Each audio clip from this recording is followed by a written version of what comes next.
Pelindung tampan. Jika sahabat menyukai cerita ini jangan lupa like, komen dan share. Terima kasih. 4494-4496 Bab 4494 Guard. Setengah hari kemudian, perahu suci Yuanling tiba di Sushan. Sushan terletak di persimpangan urat bumi di tengah wilayah abadi Changsuan. Aura kekacauan di sekitarnya sangat melimpah, pegunungan dan sungai sangat halus, dan Ki Ungu berasal dari timur. Sekolah Sushan berdiri di atas puncak utama Gunung Su, meliputi area seluas sekitar jutaan mil. Seluruh bangunan seni bela diri terdiri dari spar ungu dan emas, memancarkan cahaya ungu dan emas yang indah, yang membuat orang merasa rileks dan bahagia. Dikabarkan bahwa kepala generasi pertama King Yun Zhenren adalah keturunan Kaisar Bumi Senong, dan Sekte Sushan telah menghormati langit, bumi, dan 3 kaisar selama beberapa generasi. Istana yang paling mencolok di seluruh sekte adalah Istana San Huang, emas, dan itu juga merupakan master dari kuil Sekte Sushan. Melihat jauh dari langit di atas Gunung Su, samar-samar Anda dapat melihat Three Emperors Hall yang menjulang tinggi yang memancarkan cahaya keemasan pucat dalam kabut, indah dan mempesona. Yang menarik adalah ada sejumlah besar biksu Buddha dan bahkan monster yang berpatroli di sekitar Gunung Su. Bangunan sekolah Sushan di atas puncak utama juga diselimuti oleh cahaya biru, yang terlihat seperti formasi besar untuk melindungi pegunungan, tetapi fluktuasi energinya jelas lemah. Hanya butuh beberapa tahun bagi Sushan untuk diduduki oleh Konfusianisme, dan belum sempat membangun formasi pertahanan yang kuat. Landen Sen mengendalikan perahu suci Yuanling dengan kecepatan penuh untuk terbang menuju puncak utama Gunung Su, dan seluruh tubuhnya digulung ke langit, seperti meteor hitam menghantam formasi penjaga gunung di puncak gunung. Apa? Banyak biksu yang berpatroli di sekitar Gunung Su menemukan cahaya hitam terbang menuju puncak utama Gunung Su dengan kilat dan guntur. Ekspresi mereka berubah secara drastis dan mereka meneriakkan, serangan musuh. Namun, sebelum para pembudidaya ini dapat bereaksi, perahu suci Yuanling yang besar telah tiba di atas puncak utama Gunung Su. Dengan gelombang lengan Landen Sen di Lingzu, cahaya bintang yang menutupi langit dan matahari melonjak ke sekujur tubuhnya, menyapu dunia. Dalam sekejap, seluruh langit bertitik seperti galaksi semesta.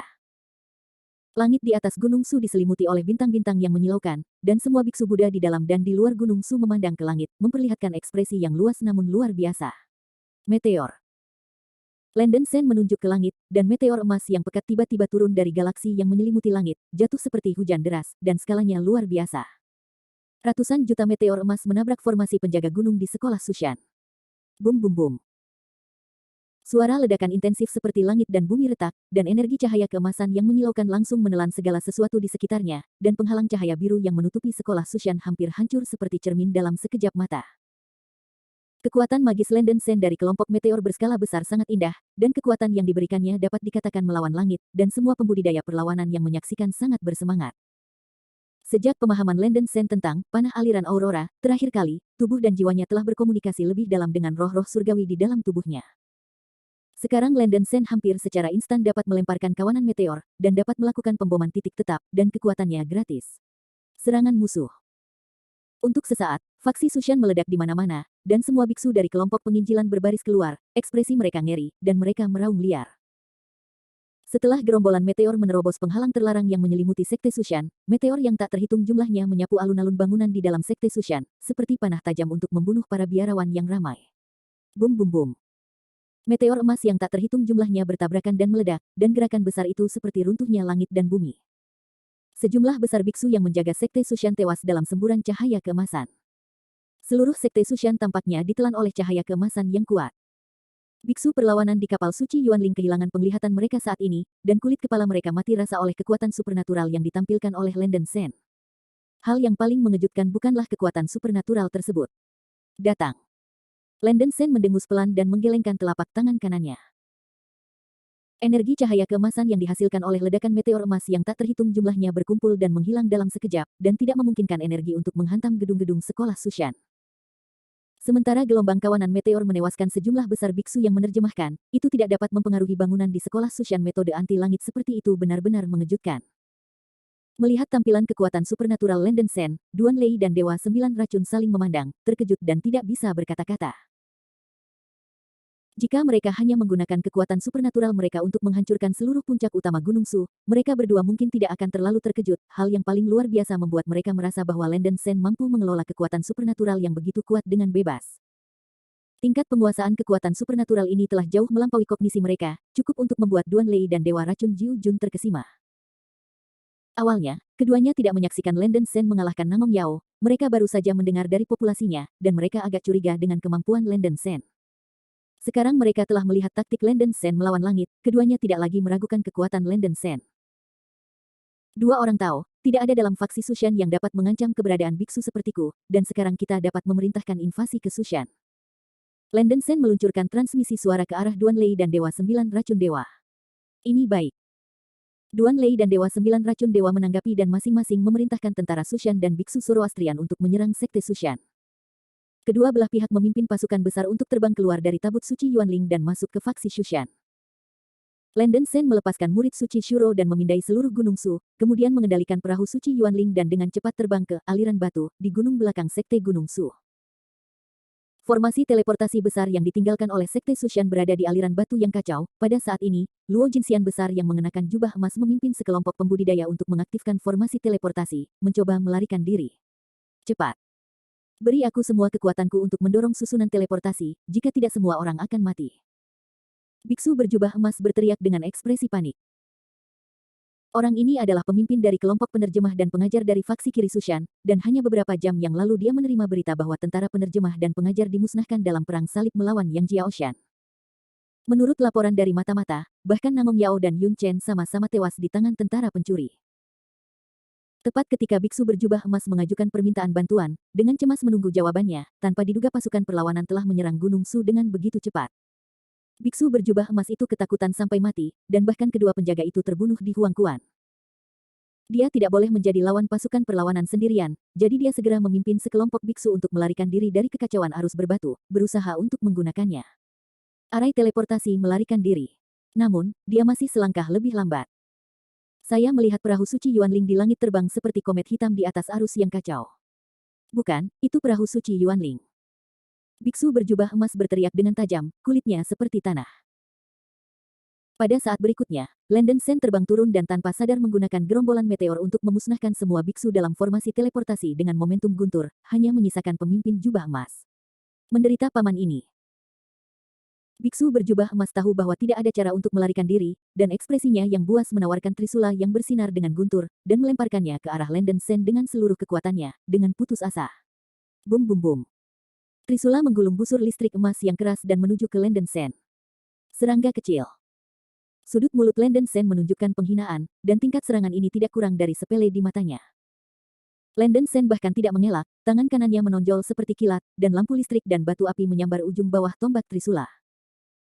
Trisula petir yang meledak dengan sangat kaku dipasang di depan posisi Landen Sen beberapa inci, tidak peduli bagaimana biksu Jinpao mendesaknya, trisula tidak bisa bergerak maju sedikit pun.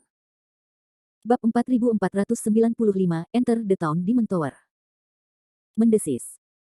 Ketika biksu Jinpao melihat ini, dia tidak bisa menahan diri untuk tidak menghirup udara dingin. Apakah terlalu menakutkan untuk bisa memegang tombaknya sendiri dengan tangan kosong?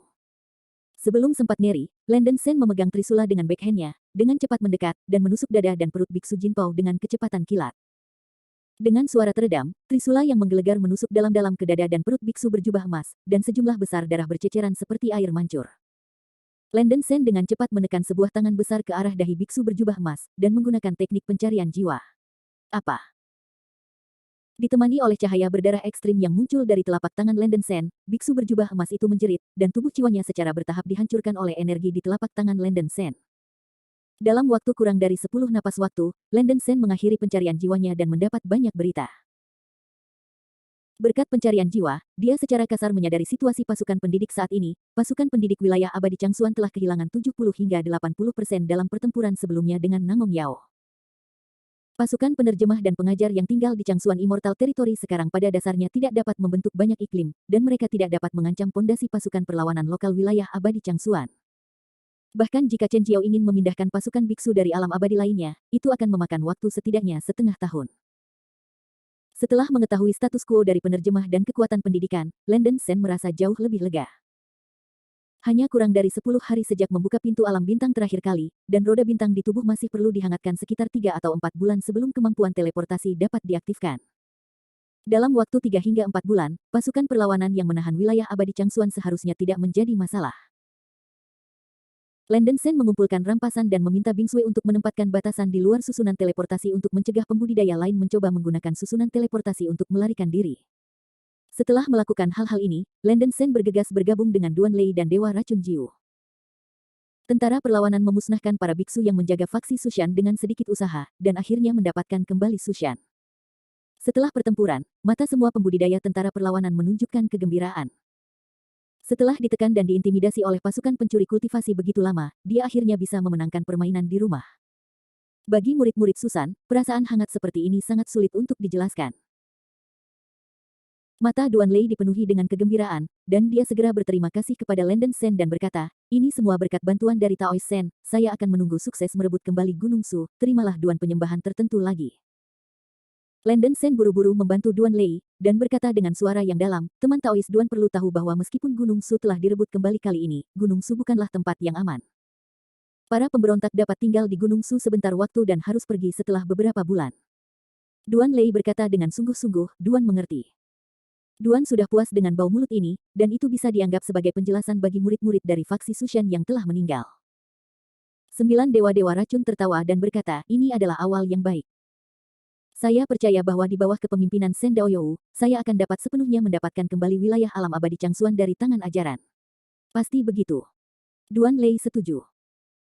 Setelah pertempuran ini, rasa identifikasi pembudidaya perlawanan dengan Landen Sen tiba-tiba meningkat, dan dia sepenuhnya dianggap sebagai pemimpin. Setelah perayaan kemenangan singkat, Landen Sen siap mengikuti Duan Lei untuk mengunjungi Menara Iblis Kota.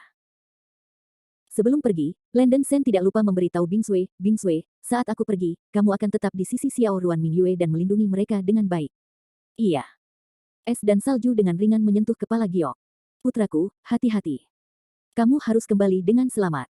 Murong Mingyue dan Seira masing-masing memberi perintah.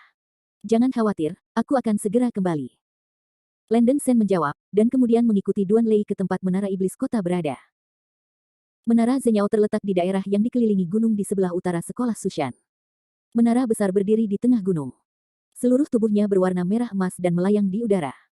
Tingginya sekitar ratusan ribu kaki tinggi dan memiliki 10 lantai. Menara iblis di kota ini tampaknya luar biasa, tetapi ada banyak retakan di tubuh menara, dan banyak energi hitam meluap dari retakan, memberi orang rasa menyeramkan. Mata Landen Sen menyusut, hanya memalingkan muka, dia bisa merasakan kekuatan jahat yang kuat meluap dari menara kota iblis, kekuatannya sangat besar. Duan Lei menatap menara iblis kota yang melayang di udara, dan berkata dengan nada serius, menara iblis kota pada awalnya disegel di luar angkasa. Sekarang menara iblis kota muncul, seharusnya telah diangkat oleh pencuri dari interpretasi. Ini tepat, simpan. Kesulitan membuat menara iblis kota terlihat. Salah satu alasan mengapa pasukan pendidikan penjelas yang dipimpin oleh Nangong Yao sangat ingin menduduki faksi Sushan adalah untuk mendapatkan menara iblis kota. Sekarang menara setan kota berdiri hampir di sini, tampaknya belum dapat mempelajari misteri apapun, dan diperkirakan banyak biksu telah rusak. Landen Sen menyalakan murid suci Asura dan memindainya, tetapi tidak menemukan pintu masuk menara iblis kota.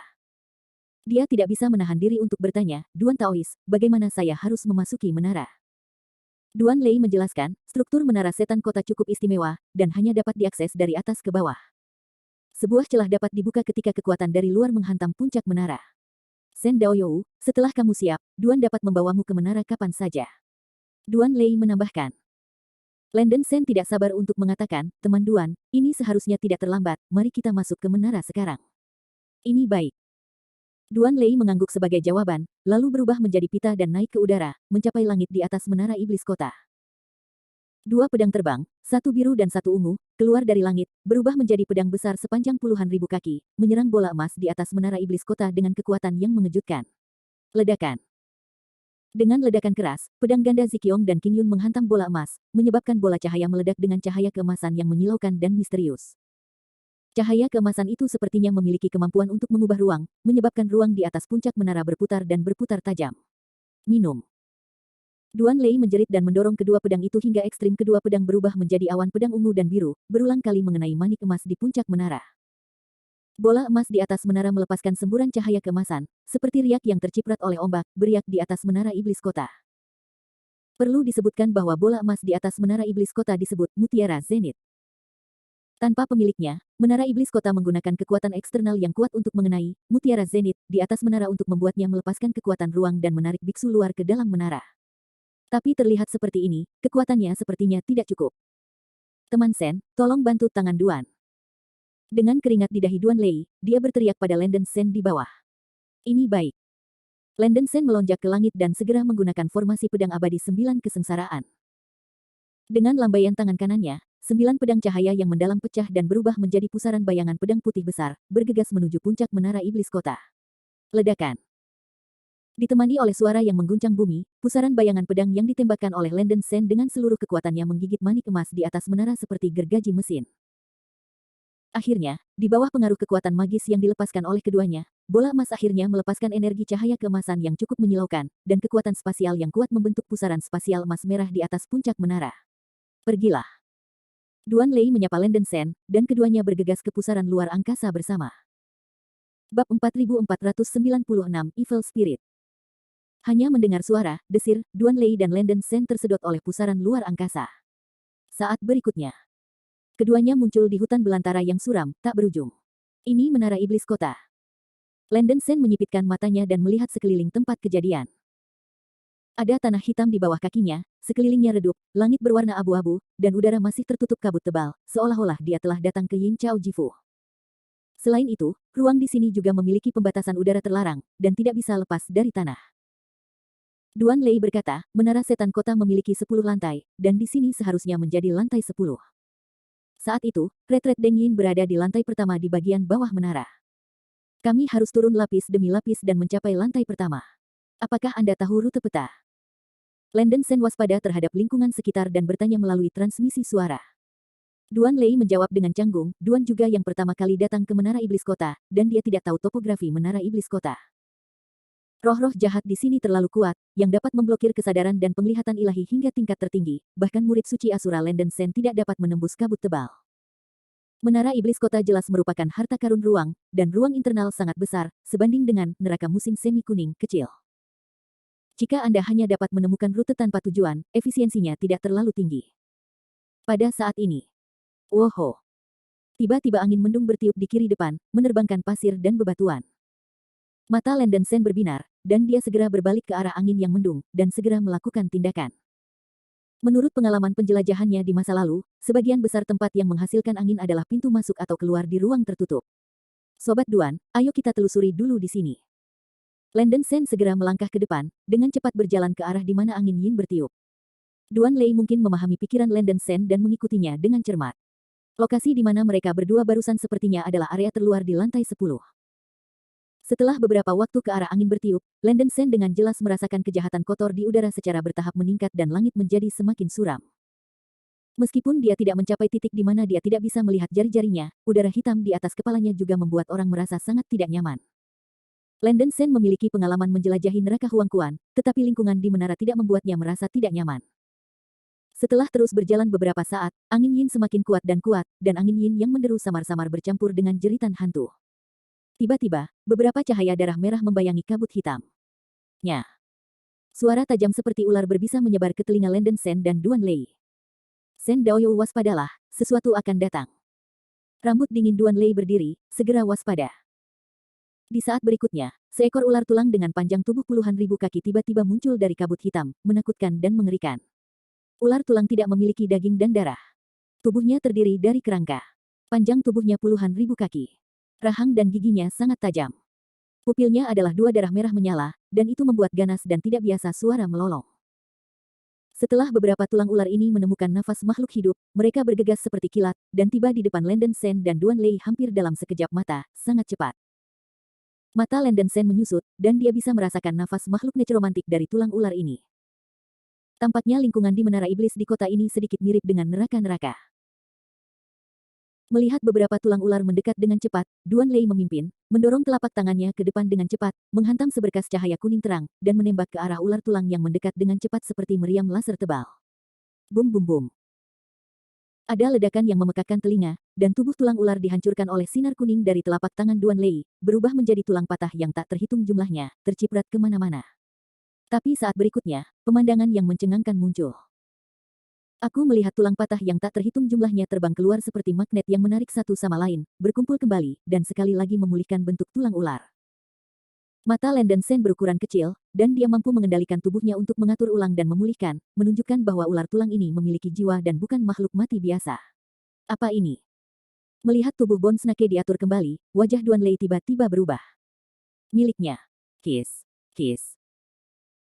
Ular tulang yang terkondensasi meraung ke arah Duan Lei dengan kemarahan yang tak tertandingi, dan membuka mulut mereka untuk menghembuskan sejumlah besar api hitam beracun, menyapu ke arah Duan Lei dan Landen Sen.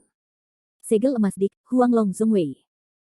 Duan Lei masih tidak percaya pada kejahatan ini, dan dia mengucapkan teriakan keras di mulutnya. Tiba-tiba, telapak tangan Duan Lei dipenuhi dengan aura kuning dari matahari yang terik, dan hantu Huanglong dengan tubuh jutaan kaki terkondensasi menjadi bentuk, melihat ke langit dan meraung. Mengaum. Hantu Huanglong yang besar mengeluarkan suara naga yang bernyanyi seperti lubang di langit, membuka mulut dan taringnya lebar-lebar, dan menelannya ke arah beberapa ular tulang dengan cara yang luar biasa. Dengan kekuatan yang luar biasa, Huanglong Suying akhirnya menghancurkan tubuh dan jiwa si tulang ular. Tapi sebelum Duan Lei Song menghela nafas lega, ratusan cahaya darah merah muncul di kabut hitam di depan. Mendesis. Sejumlah besar suara mendesis berisik masuk ke telinga. Melihat dengan seksama, saya melihat ratusan tulang ular yang persis sama seperti sebelumnya, bergegas dalam kabut hitam, secepat anak panah dari tali. Bagaimana? Melihat banyaknya tulang ular, Duan Lei tidak hanya menghela nafas dingin. Landen Sen berkata dengan tergesa-gesa, mungkin, kekuatan magis yang dilepaskan oleh Taois Duan barusan terlalu keras dan menarik lebih banyak roh jahat di menara. Ular tulang ini sangat aneh, tampaknya abadi, sangat sulit untuk dimusnahkan, aku masih akan menghindari tepi untuk saat ini. Duan Lei mengertakkan gigi dan berkata. Hanya ketika dia melakukan keterampilan langit emas tingkat tinggi, dia membunuh beberapa ular tulang. Jika dia terus bertarung seperti ini, sebelum dia bisa mencapai pintu keluar lantai 10, kekuatan spiritualnya yang kacau akan habis. Landen Sen berkata dengan tenang, tidak ada tubuh abadi yang nyata, biarkan saya mencoba menghadapinya.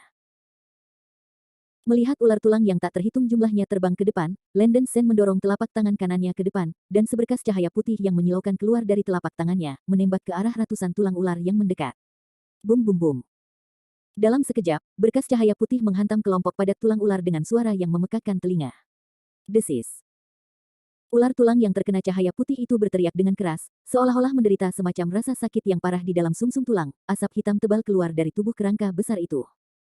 Cahaya suci Landen Sen yang sempurna, seperti yang diharapkan, sangat merusak kelompok tulang ular. Di bawah pemboman cahaya suci tak bernoda, tulang-tulang ular dengan cepat hancur, dan dalam beberapa napas, tubuh 100 tulang ular musnah. Hantu yang tak terhitung jumlahnya berjuang untuk melarikan diri dari tubuh ular tulang, merintih di udara. Benar saja, ini menegaskan dugaan Landen Sen bahwa ular tulang ini bukanlah makhluk mati murni, mereka memiliki tubuh jiwa sendiri, dan bahkan dapat mengontrol tubuh mereka dengan tubuh jiwa. Namun, tubuh Bone Snake masih merupakan tubuh makhluk mati, yang dapat ditahan oleh Immaculate Light. Mata Landen Sen penuh dengan energi, hantu dengan kekuatan jiwa yang tidak lemah ini bisa menjadi makanan bagi jiwa Yuan Feng.